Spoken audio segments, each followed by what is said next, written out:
देखिए इसका question answer देखते हैं। क्वेश्चन आंसर सॉल्यूशन इसका एक्सरसाइज 2 का सबसे पहला क्वेश्चन,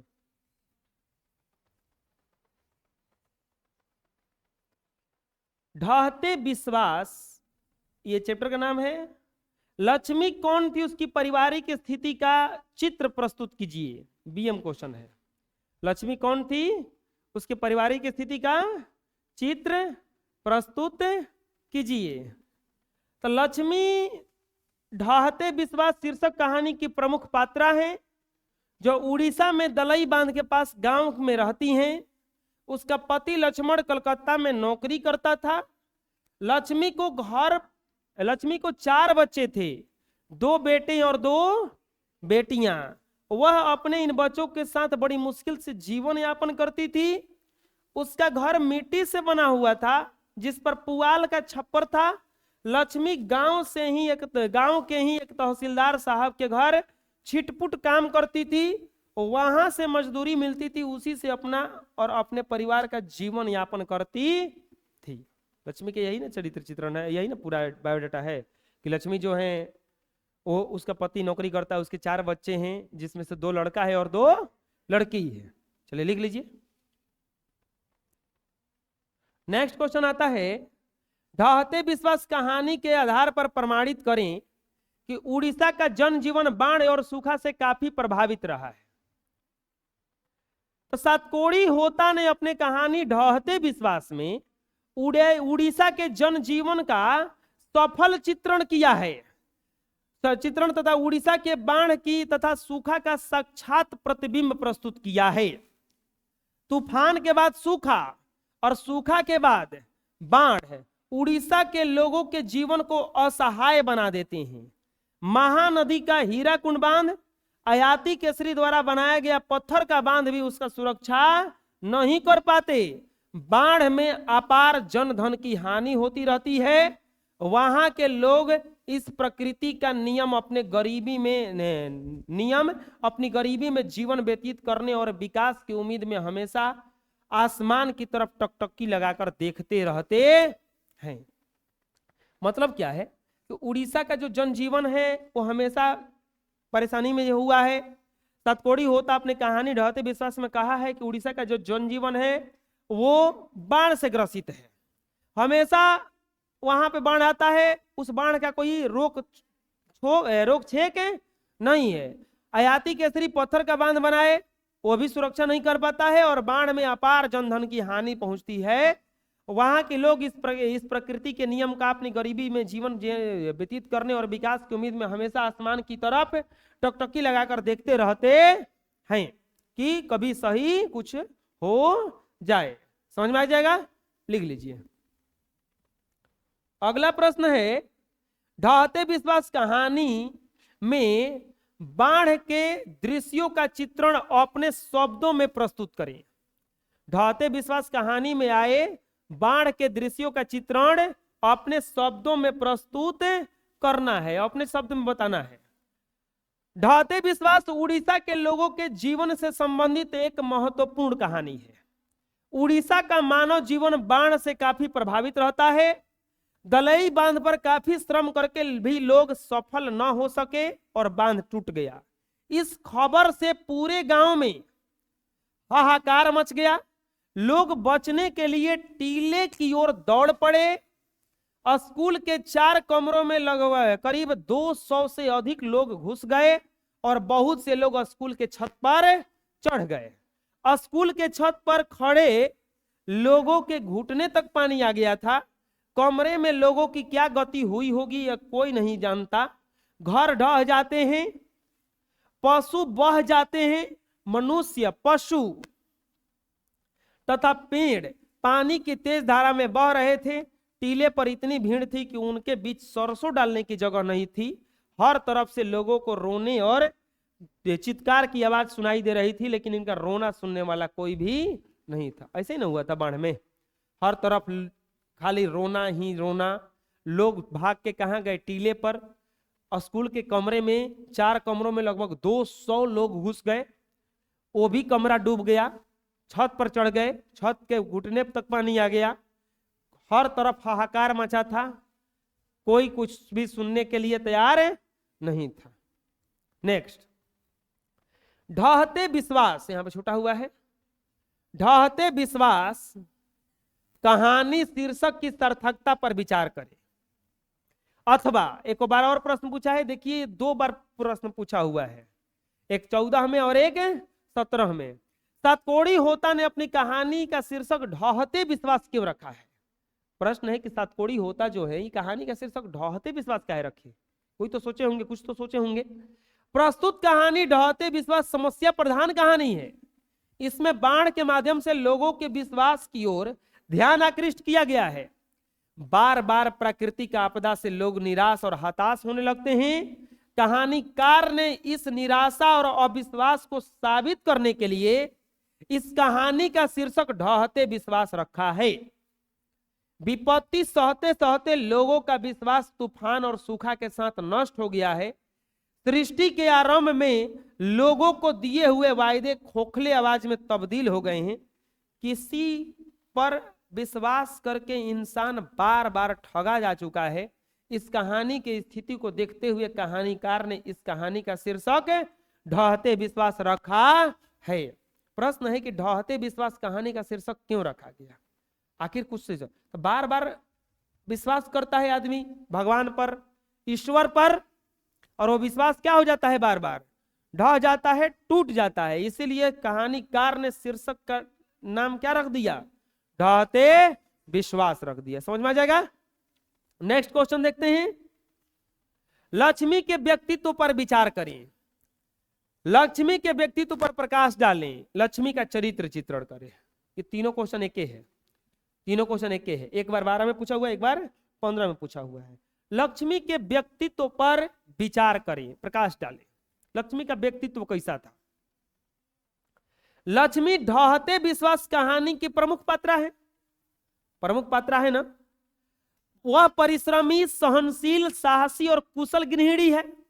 बहुत मेहनती है, सहनशील है।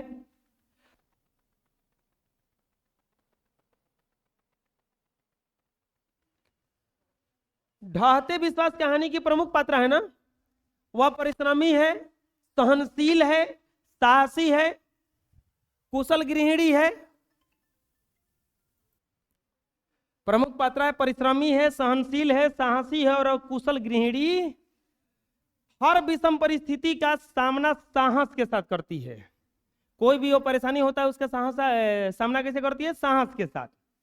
वह तूफान में जब घर नष्ट हो जाता है तो कर्ज लेकर घर की मरम्मत करती है, कर्जे लेकर के मरम्मत करती है। इसके बाद पति की कमाई से आवश्यकता पूर्ति न होने पर स्वयं तहसीलदार साहब के घर छिटपुट काम करके अपने परिवार के कमियों को पूरा करती है। गुणनिधि द्वारा बनाए गए स्वेच्छा दल में अपने बड़े पुत्र को भेज देती है। वह गांव के लड़के को बांध की रक्षा के लिए प्रोत्साहित करती है। वह ममतामयी भी है। कैसे पता चला ममतामयी है? क्योंकि जब उसका छोटा बेटा उसको मिला नहीं तब क्या की थी वो दूसरे बच्चे को उठा करके और अपने सीने से सटा लेती है। इन सभी से पता चलता है कि लक्ष्मी नारी जन्य के सारे गुणों से युक्त एक महान व्यक्तित्व वाली महिला है। जो लक्ष्मी थी वो लक्ष्मी सच में थी, इन सभी बातों से पता चल जाता है। चलिए लिख लीजिए इसको। नेक्स्ट क्वेश्चन देखते हैं। बिहार का जनजीवन भी बाढ़ और सूखा से प्रभावित होता रहा है। इस संबंध में आप क्या सोचते हैं?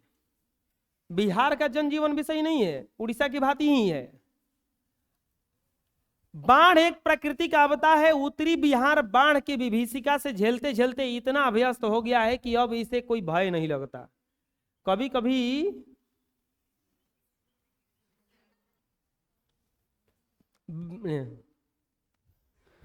बाढ़ एक प्राकृतिक आपदा है, हर साल बाढ़। हम लोग का उत्तरी बिहार इतना अभ्यस्त हो गया है कि एकदम आदत हो गया है। कभी कभी किसी परेशानी का आदत हो जाता है। अब तो इतना परेशानी की आदत हो जाता है कि परेशानी ना आए तो डर लगता है कि ओ परेशानी का नहीं आ रहा है, क्या दिक्कत हो गया है। यहाँ की नदियां बरसात में उफान भरने लगती हैं और कम वर्षा होने पर नदियों का जलस्तर तेजी से बढ़ जाता है। बाढ़ के कारण कच्चे घर पक्के घर भी टूट जाते हैं, जिससे जान माल की काफी हानि होती है। इसका भरपाई करने में बहुत समय लग जाता है। दूसरी ओर सूखा के कारण बिहार का कई जिला प्रभावित हो गया है। सूखा के कारण भी लोगों को काफी नुकसान झेलना पड़ता है। इन परिस्थितियों को देखते हुए पता चलता है कि बिहार का जनजीवन बाढ़ और सूखा से काफी प्रभावित रहा है। इसके बाद नेक्स्ट,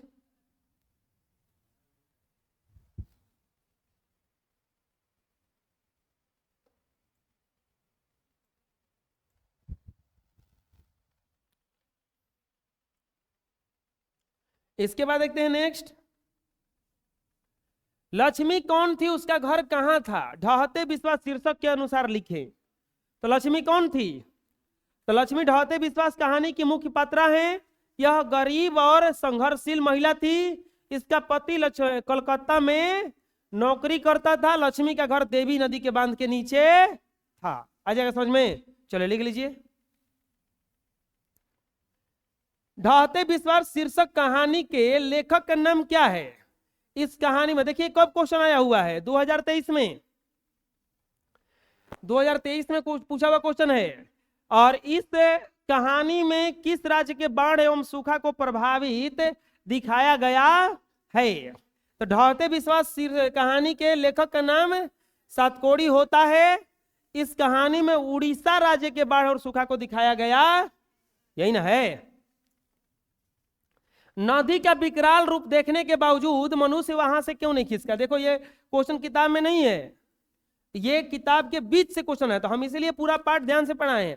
आप लोग क्या करना, पूरा पार्ट देखने के लिए फिर से दोबारा ये पूरा जो वीडियो है ना, एक बार देख लोगे पूरा समझ में आ जाएगा। ऐसा हो सकता है कि दोबारा रिवीजन भी करवा दें। नदी का विकराल रूप देखने के बावजूद भी मनुष्य वहां से क्यों नहीं खिसका? लक्ष्मी का गांव का इतिहास नदी के इतिहास के साथ लिखा है। दलई बांध की मिट्टी में कई लोगों का परिश्रम, पसीना और खून मिला है। नदी का पानी पीकर उसी पानी से खेत सींचकर अनाज उत्पन्न करके लोग जी रहे हैं। लोग जाल डाल करके थोड़ी बहुत मछली पकड़ करके सुख चैन से खाना चाहते हैं। इस कारण नदी के बाढ़ का विकराल रूप देखने के बावजूद भी मनुष्य वहां से नहीं खिसका है, बल्कि नदी के किनारे पर ही घर बनाया। उनका मानना है कि नटखट शरारती बच्चे की तरह बाढ़ लोगों को परेशान कर रही है, खुद पर खुद मान जाएगी। मतलब ये कह रहा है कि प्रश्न में कि नदी का विकराल रूप देखने के बाद भी लोग वहां से भागे नहीं, वहीं पे क्या रह गए, टिके रह गए। चलिए लिख लीजिए नेक्स्ट क्वेश्चन। लक्ष्मण कहाँ नौकरी करता था? कलकत्ता में। और लक्ष्मी कौन थी? लक्ष्मी इस कहानी का प्रमुख पात्र है। और जो उड़ीसा में दलई बांध के पास उसके गांव में रहती है, उसका पति लक्ष्मण कलकत्ता में नौकरी करता था। लक्ष्मण को 4 बच्चे थे, 2 बेटे और 2 बेटियां। वह इन बच्चों के साथ बड़ी मुश्किल से जीवन यापन करती थी। लक्ष्मी गांव के ही तहसीलदार साहब के घर छिटपुट काम करके वहां मजदूरी मिलती थी, उसी से अपने परिवार का जीवन यापन करती थी। लिख लीजिए। अगला प्रश्न है, लक्ष्मी के पारिवारिक स्थिति का वर्णन करें। पारिवारिक स्थिति कैसा था? लक्ष्मी का पारिवारिक स्थिति सही था कि खराब था? बताइए। खराब था, क्योंकि वो संघर्षशील महिला है। उसका पति लक्ष्मण के द्वारा कलकत्ता से नौकरी करने के बाद भेजे गए, से गुजारा नहीं होने के बाद वो गांव के तहसीलदार साहब के घर छिटपुट काम करती है।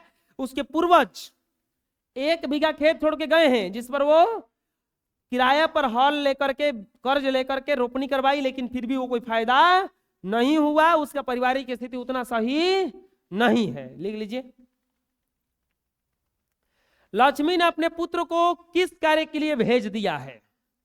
तो लक्ष्मी ने अपने पुत्र बड़े लड़के को बांध की निगरानी के लिए भेज दिया था ना।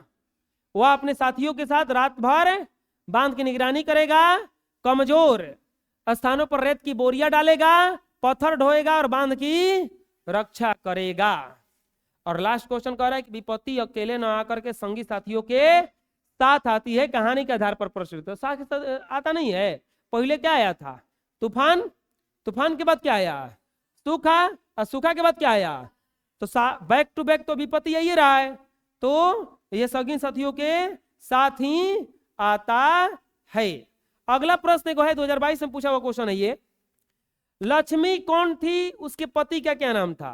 तो लक्ष्मी इस कहानी की मुख्य पात्र है और वह उसका उड़ीसा की देवी नदी के किनारे गांव में एक गरीब और संघर्षवाली महिला थी। उसके पति कहाँ नौकरी करता था? कोलकाता में। कहाँ करता था नौकरी? कोलकाता में। समझ में आ जाएगा। अगला क्वेश्चन है, लक्ष्मी क्यों पिछड़ गई? तो पिछड़ गई इसलिए ना क्योंकि उसका बड़ा लड़का अच्युत के इंतजार में थी कि लड़का कहीं से आएगा, तो उसी के इंतजार में क्या हो गई? वो पिछड़ गई। आ जाएगा समझ में, लिख लीजिए। अगला, लक्ष्मी तहसीलदार साहब के यहाँ काम क्यों करती थी? लक्ष्मी को किस चिंता के कारण रात को नींद नहीं आती थी? तो लक्ष्मी के पति लक्ष्मण कलकत्ता में नौकरी करता है, उसके द्वारा भेजे गए पैसे इसके परिवार का गुजारा नहीं होता था, इसीलिए लक्ष्मी कहाँ काम करती थी? तहसीलदार साहब के घर। एक महीना से लगातार बारिश हो रही थी, बारिश के कारण बाढ़ आने के डर से लक्ष्मी को रात में नींद नहीं आता था। आ जाएगा समझ में, चलिए लिख लीजिए। बांध टूटता देख गुणनिधि को क्या करने के लिए कहा गया? तो क्या करने के लिए कहा गया था? वही कहा गया था कि जाओ भर गांव में हल्ला कर दो कि गांव के लोग जो हैं वो ऊंचे स्थान पर चले जाएं, यही ना, जान बचाने के लिए गांव में से भाग जाएं।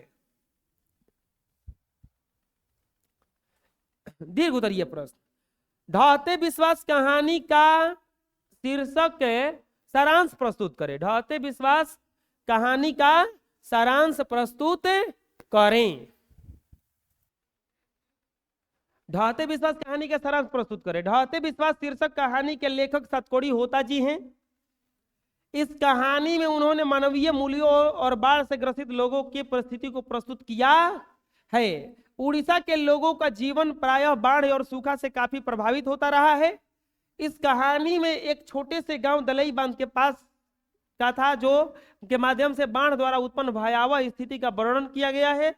उसी गांव में लक्ष्मी नाम की एक महिला है जिसके पति लक्ष्मण कलकत्ता में नौकरी करते हैं। लक्ष्मी के 2 बेटे और 2 बेटियां हैं। पति द्वारा भेजे गए पैसों से कमी न पूरा होने की वजह से वो तहसीलदार साहब के यहाँ छिटपुट काम करके अपनी कमी पूरा करती है। लक्ष्मी का पारिवारिक स्थिति ठीक नहीं है, ऊपर से प्रकृति का कहर जारी है। यह सच है कि समस्या कभी भी अकेले न आती है, जब भी आती है अपने संगी साथियों को साथ लेकर आती है। तभी तो तूफान ने आकर सबका घर उजाड़ा और सूखा ने सभी के खेतों के बीजों को जला डाला। अब अपना कहर ढाने के लिए बाढ़ सिर पर खड़ी है। लक्ष्मी नई नई ससुराल आई थी।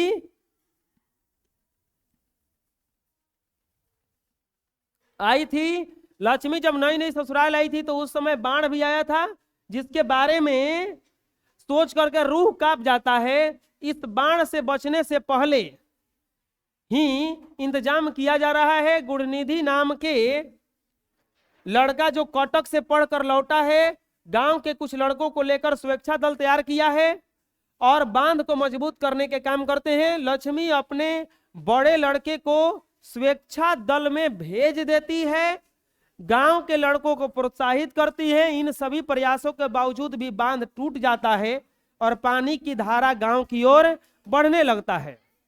गांव के सभी लोग दौड़ करके ऊंचे स्थानों पर जाने लगते हैं। नीचे एक स्कूल है जिसके 4 कमरों में लगभग 200 लोग घुस जाते हैं। लक्ष्मी भागते वक्त अपने बड़े लड़के के इंतजार में पिछड़ जाती है और टीले तक नहीं पहुंच पाती है। शिव मंदिर तक पहुंचते पहुंचते ही गला तक पानी पहुंच जाता है। तब वह पास के बरगद के पेड़ पर जैसे तैसे चढ़ जाती है और अपना आधा साड़ी खोल करके कमर को पेड़ की डाली से बांध लेती है। इसके बाद बेहोश हो जाती है। इस क्रम में उसके गोद से उसका छोटा लड़का पानी में बह जाता है। तब उसे होश आता है तो वह अपने छोटे बेटे को पास न पकड़ के व्याकुल हो जाती है। तब उसे किसी और का मरा हुआ छोटा बच्चा दिखाई देता है, जिसे उठाकर वह अपने सीने में सटा लेती है। तो यह था पूरा कहानी का सारांश। चलिए लिख लीजिए इसको।